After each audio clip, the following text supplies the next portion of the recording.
آج ہم یہ تو کہتے ہیں، خطیب صاحب جب ممبر پہ کھڑا ہوتا ہے تو لوگ پرچیاں دے جاتے ہیں، میری نانی بیمار ہے، میرا کل انٹرویو ہے، میرے کل اگزام شروع ہو رہے ہیں، خطیب صاحب ذرا دعا کرا دیجیے گا۔ میں یہ نہیں کہتا خطیبوں سے دعا نہ کراؤ، لیکن پورے حدیث کے ذخیرے میں ایک روایت بھی ایسی نہیں ملتی کہ امام مسجد کی یا خطیب مسجد کی دعا اللہ رد نہیں کرتا، ایک روایت بھی نہیں ہے۔ لیکن یہ روایتیں موجود ہیں کہ دعوت الوالد لولدہ، والد کی دعا اولاد کے حق میں اللہ رد نہیں کرتا۔ تو آپ مولوی کو تو پرچی دیتے ہو،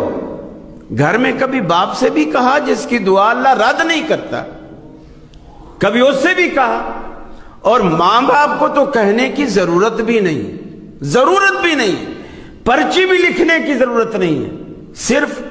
ماں باپ سے بنا کے رکھے، ساری زندگی دعائیں ملیں گی، صرف بنا کے رکھے، ساری زندگی دعائیں ملیں گی۔ اور پھر آسان طریقہ، یہ جو بوڑھے ماں باپ ہوتے ہیں نا، آپ کے گھر میں یہ دعاؤں کی دو فیکٹریاں دعاؤں کی،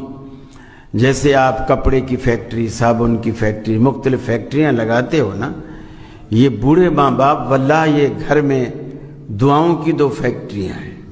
امام ابن سیرین رحمۃ اللہ علیہ کی والدہ فوت ہوئی،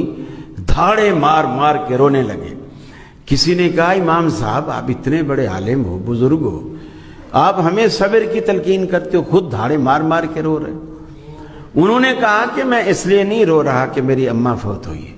میں اس لیے رو رہا ہوں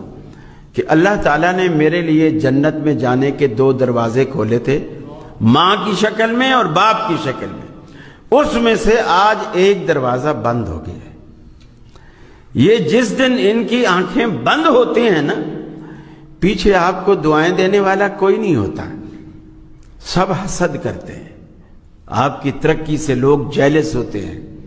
ماں باپ واحد ہستی ہیں